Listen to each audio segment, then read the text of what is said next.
Good morning, uh, everybody. So this is 415, Lecture 2. Today, we are going to discuss comparative economic development. By comparative here, we mean comparison across time and across countries, obviously. So both historical and geographical dimension matters here, temporal and spatial dimension. So let me quickly start. So today's outline is this. We have a lot to cover. So first, we're going to talk about how to define developing and underdeveloped economies or countries. So there are some income-based definitions that the World Bank and the United Nations use. We are going to discuss these definitions first. Then we're going to talk about some development indicators. So how do we understand uh, through what indicators we can understand a country is developing or remains underdeveloped or basically a developed economy? So economists and social scientists more generally work on these issues, and they offered uh, some indicators, some useful, some not really useful. Then they updated uh, some of the indicators as well. And then in the third part, we're going to look more deeply into the characteristics of developing countries. So what are the common things and what are the sources of diversity? Okay, so there are, I guess, 9 or 10 or 11 uh, characteristics that are underlined in your text as well. Then we spent some time in part 4, we spent some time on comparing today's underdeveloped or developing economies with the historical experience of today's developed economy. So for instance, we're going to compare Turkey with England. Okay, what do we see as different? What do we see as common?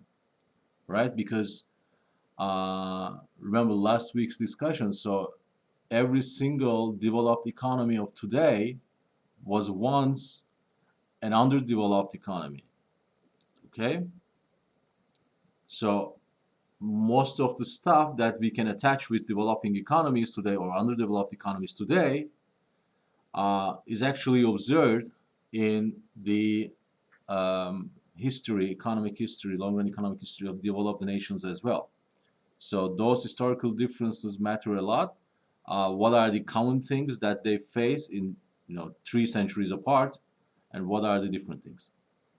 Then I will show you some figures and give you some concepts about convergence and divergence. So basically, in economic development, one of the fundamental issues that we are working on is whether countries converge to each other, or whether poor countries, in terms of income levels, in terms of growth rates, become more similar in time. Most of the time, we are looking at income levels, GDP per capita or GNI per capita levels. But of course, growth rates matter a lot. And of course, you can also apply these convergence and divergence concepts to many other indicators as well. So you can talk about convergence in health, you can talk about convergence in education, you can talk about convergence in food security, whatever you want to talk about, you can talk about this. But mainly this discussion in the literature originated developed for the income differences, all right? So world income inequality, to name it differently, matters, and global income distribution matters. And we are going to talk about this. Finally, for today, in the last part, we're going to discuss the long-run causes of comparative economic development. So, there is a difference between short-run growth and long-run growth. So in the second semester, you're going to have a much better understand, much richer understanding of these issues. But basically, if I look at the movement of real economic activity and GDP over quarters or years, I'm talking about short-run growth, right? If I start talking about generations, or if I start talking about 10 years, 20 years, then that becomes long-run growth. And usually the dynamics between long run, I mean, the reasons behind long-run growth and short-run growth are different, okay? Remember from macro, there is this trend line of GDP, and GDP basically fluctuates around some trend line. We sometimes define that trend as natural output or natural level of GDP or something like that.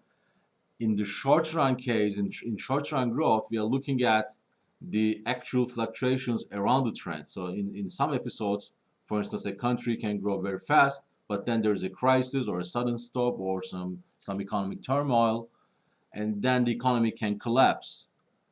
So in that regard, in the short run, we see booms and busts, right? But in the long run, we see a trend line, and the slope of that trend line matters a lot. And we see long run causes of comparative economic development are basically the same set that explain the long run economic growth rate. We typically talk about three fundamental factors. One is geography, the other is institutions, and the other is culture. So we're going to discuss how these things affect growth, affect development, and affect each other as well. Okay, so let me start with some common characteristics. All right. So this is, by the way, all the content here is directly from textbook. Just a few things that I added, but the class discussion will be different, of course, than a text. Just to remind you once again, so this is a nice text, and it's a required reading for you guys. So chapter 2 must be read carefully by taking notes, etc. And there's a nice appendix for each chapter, case studies for different countries. So I very strongly recommend you read all these. So let's start. Lower levels of living and productivity. When we say that, we basically mean standards of living or levels of living. So how can we measure these things? Well, we can look at GDP per capita or GNI, gross national income per capita. Sometimes we look at GDP per worker just to see, that of course depends on the share of workforce in the economy. So what share of population actually is employed. But then, of course, this is related also with productivity, right? So if you're a productive nation, if you produce more with given inputs, and if that productivity grows in time, then you have a larger productive capacity, and then you have a larger production in normal times of business activity, right? So if you have a larger productive capacity, and if things are normal, demand is fine, then you produce a lot. So that means your production possibilities increase. And then that also means, under normal cases, your consumption possibilities also expand, right? So productivity and production matters a lot. And what we see in underdeveloped and developing countries, which is typically common, is that they have lower levels of these things, lower levels of output, lower levels of GDP, lower levels of aggregate or average productivity. Okay, and that is also the reason, of course, why I said in the earlier lecture that growth matters. Growth is like a must for development, because the problem you are facing is poverty. So you have to create income for these people, right? Another common thing is lower levels of human capital. So we define human capital very broadly here, and we cover both the education part and the health part. Okay, so human capital can be defined as your skills, as your strength, as your physical condition, mental condition. That covers all of these things. All right, your abilities, your knowledge, your expertise, and of course, since childhood, since the early childhood, if you receive enough educational and health-related investments from your parents, from your community, from the state, then you accumulate more human capital. With more human capital, you become more skillful, uh, physically and mentally better, and so your productivity also increases. So instead of firm level or economy level productivity, we also, of course, talk about workers' productivity, workers' skills and knowledge and expertise, etc. So in developing and underdeveloped economies, one common thing is that their human capital levels are lower, on average, of course. Um, so uh, so that's a common factor. Another thing is this, the third one here, inequality measures and absolute poverty is also higher in typically higher in underdeveloped or developing economies. So absolute poverty is much more understandable because yes, incomes are lower, so lower standards of living partly is related with absolute poverty measures, right? So if we define cutoff levels like $2 per day or $1.50 per day or $3 per day, and then if you count the people who live below this cutoff um, as their daily incomes, then you see a larger fraction in developing or underdeveloped economies. And inequality matters as well because most of these countries are also realizing consumption inequalities, income inequalities, wealth inequalities, earning inequalities. All right, so typically you may imagine here a budget constraint, basically, right? So imagine a household where they have some assets, so they have some asset income. They also have some members working, so they have earnings, but they also have consumption, right? So if you think about this budget constraint, you can see the elements where um, people differ in certain respects, or households differ in certain respects. So that kind of so those inequality measures such as income Gini or several indexes calculated for wealth or income or consumption or earnings, they are typically also higher in uh, in developing economies. One very common factor, and which is also related very centrally with my current research, is higher population growth rates in developing countries. So we're gonna discuss this issue at some length in upcoming weeks. But what we have in common in all development experiences is that at some point population growth rates decrease. So there is this very nice theory, both a fact and an underlying theory, which is called demographic transition. Demographic transition. So historically, before the industrialization, we see higher mortality rates and higher fertility. So both mortality rates and fertility rates are high. Imagine, for instance, 16th century England, all right?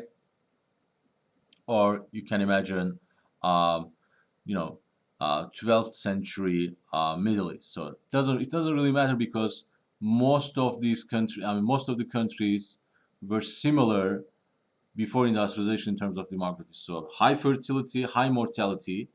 Of course, there are reasons for these things, but then there is this mortality revolution starting at different times in different places in the world. So sanitation and other public measures, etc. So at some point, mortality rates started decreasing. Okay, but fertility rates were still high. So that created population growth, okay? Because if you have high mortality and high fertility, this basically means population growth rate is close to zero, okay? And then you have mortality decreasing, but fertility is still high. So there is a difference between fertility and mortality, so your population starts growing, right? But at some point, fertility also starts decreasing. And there are very good reasons studied by economists about this decline, about this historical decline, okay? But that decline occurs, and then eventually fertility decline catches up with the mortality decline, and at the very end of the other spectrum, uh, in the in the in the times where the economy has developed, we observe population growth is again lower. So in developing and underdeveloped economies, fertility decline was not fast enough because these countries were not developing enough. As I said, there are very good and very intuitive economic explanations behind the fertility decline. So if you are, I think we can say this. So if you are typically at the lower level of income, then fertility could be higher. With higher fertility, you have higher population growth rate, and higher population growth rate means in each generation you have more heads to feed. Okay, so given if your productive capacity is given fixed or very slowly growing, then it's a problem for you because then you have overpopulation relative to your resources and your productive capacity. So a typical factor is high population growth rates in developed economies, and in the upcoming weeks we're going to spend some time on this demographic dimension. Okay, then we also have greater social fractionalization. So we can define fractionalization with at different dimensions. It could be ethnic, it could be linguistic, it could be religious. In general, we can call it social fractionalization, and sometimes you can actually introduce genetic diversity into these discussions. There are papers and economists writing these papers about the effects of fractionalization on several outcome variables.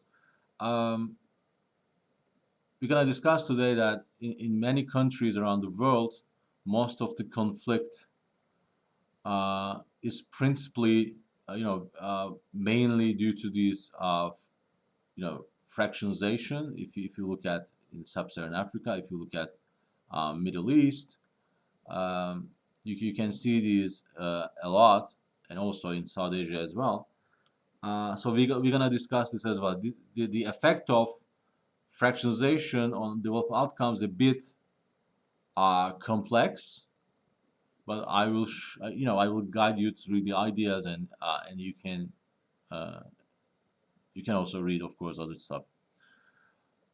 Another common factor is larger rural populations, but rapid rural to urban migration. So this is critical.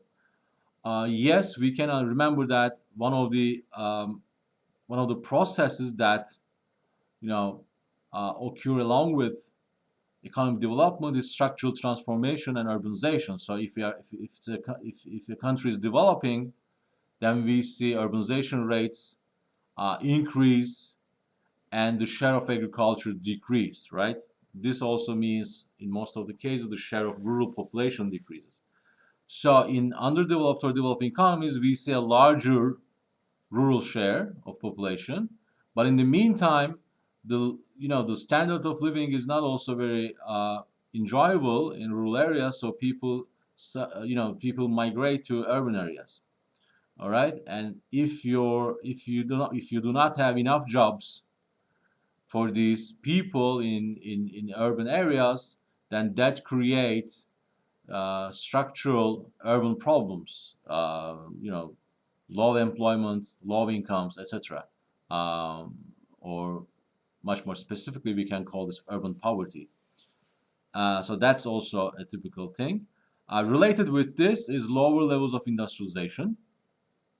Um, developing and underdeveloped economies are latecomers, and most of the time they did not realize that an original industrialization or growth takeoff that we observed in Western Europe or North America. So they were late, and their services sector start growing before they become mature industrialized countries, and that created, of course, also problems.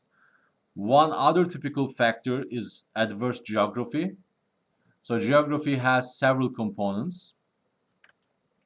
Um, One is climate, the other is natural resources, another one is the disease environment, etc. So there are many, so terrain and the coastal structures, etc. Uh, but typically, if you take averages, if you of course quantify these things and take averages, you see more adverse geography uh, in underdeveloped economies and more favorable geographical structures and geographical attributes in developed economies.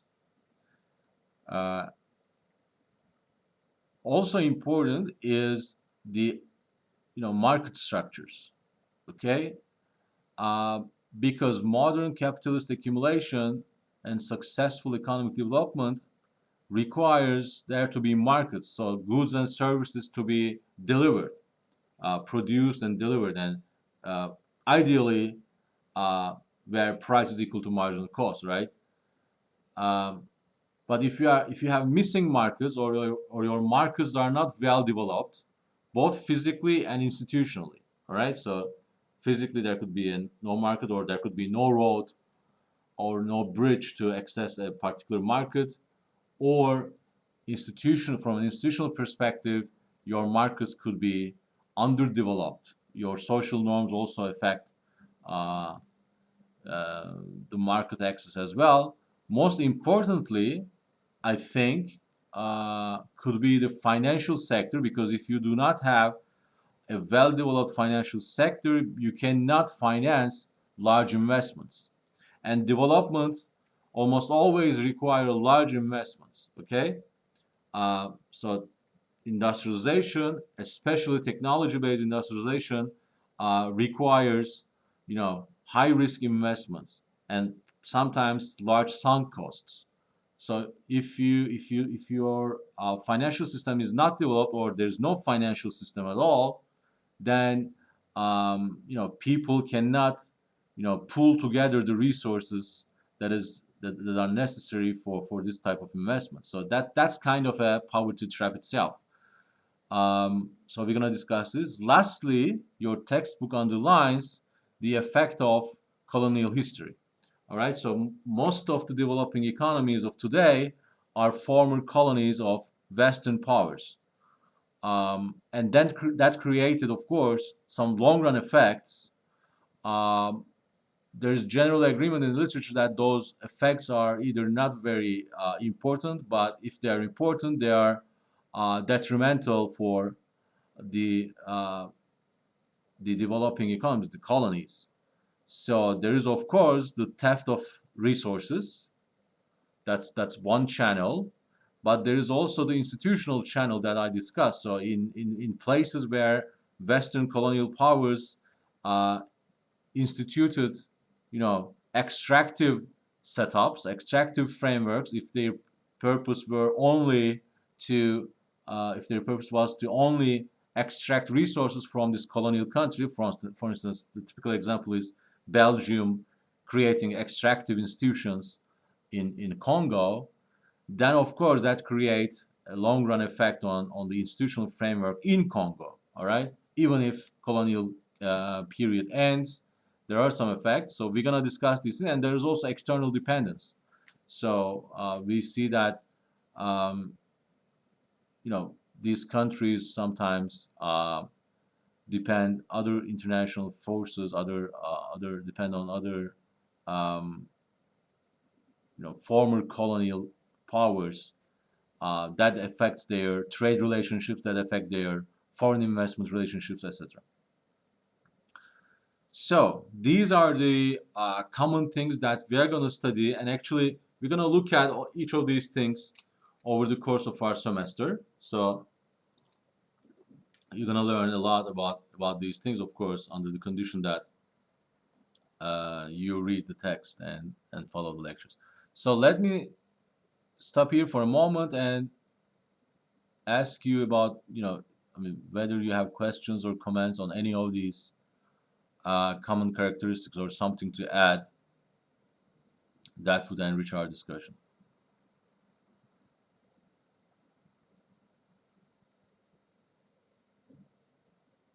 Okay, how many people you are here now? Oh, nice. Almost half of the class is here. All right, so if you have no input and you are all muted and I only see your names, that's very nice. Very interactive, in fact. Okay, let me continue. So, without further ado, let's talk about these income definitions. By the way, we have less than 2 minutes. Let's set our time for the next meeting. What about 9:45? All right, I think 9:45 is good because in 2 minutes, this is gonna end, and we can meet at 9:45. All right. Still, these are the definitions. So during the break, if you can take a screenshot, you can look at this, or you can open the text. So we have low-income countries. In 2008 dollars, this must be less than around 1,000. Okay.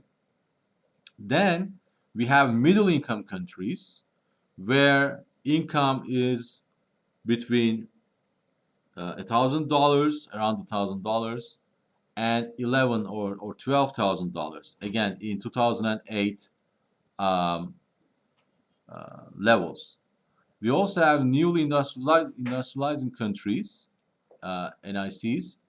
So these are the countries that industrialized lately, and they're successful industrialization.